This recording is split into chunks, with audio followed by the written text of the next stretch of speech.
Bonjour, dans cet exercice, nous allons calculer la densité de y lorsque y est une fonction affine d'une variable réelle, n'importe laquelle. Donc là, ce qui est sympa, c'est qu'on va pouvoir exprimer la densité, quelle que soit la densité initiale de x, et on fera une application à la fin à la loi normale pour que vous voyez comment on peut s'en servir de ce résultat.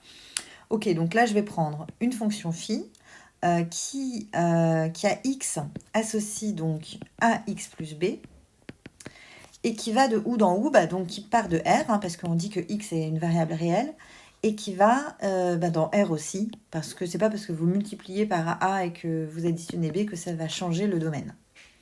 Du coup, nous avons que Y est égal à phi de X, le domaine de Y c'est donc R, c'est parfait, nous allons prendre une fonction maintenant H, qui est mesurable, qui pourrait aussi être éventuellement positif, ça marcherait mesurable, et qui s'appelle la fonction test.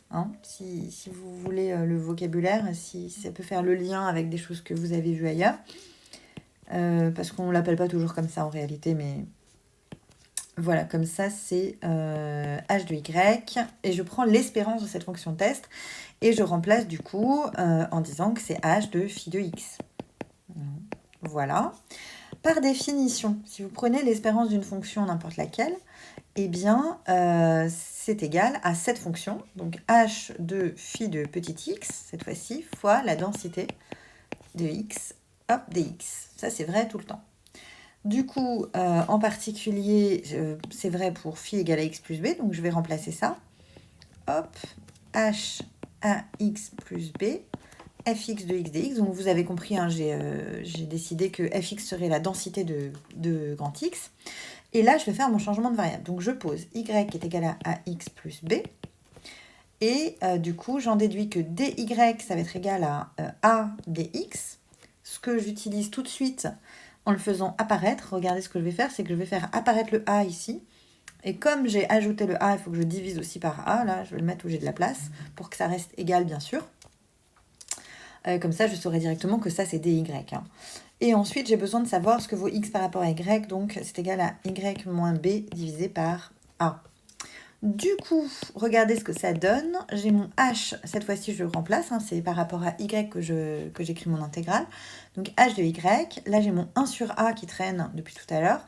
Et du coup, c'est égal à fx au point x. Mais x, du coup, c'est devenu y moins b sur a. Et puis a dx, c'est devenu dy. Donc voilà. Et du coup, ça, là, c'est égal à fy au point y. Voilà la tête de la densité de y, quel que soit x au départ. Maintenant, je vais appliquer ça à la loi normale. Donc, prenons x qui suit une loi normale centrée réduite. Du coup, on va prendre y égale ax plus b. Donc, vous connaissez peut-être déjà la loi de y, mais on va le vérifier. La densité de x, c'est donc égal, quel que soit x dans R, à 1 sur racine de 2pi exponentielle de moins x2 sur 2. Et du coup, si j'en crois mon résultat ici, à la densité de y, eh bien, ce sera égal à 1 sur racine de 2pi, il y a 1 sur a qui traîne, et exponentielle de moins, donc 1 demi, de y moins b sur a au carré. Et en fait, si vous regardez, ça c'est exactement la densité de la loi normale de paramètres b et a carré.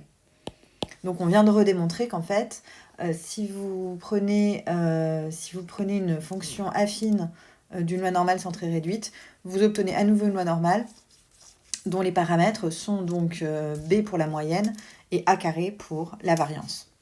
Voilà, j'espère vous avoir éclairé.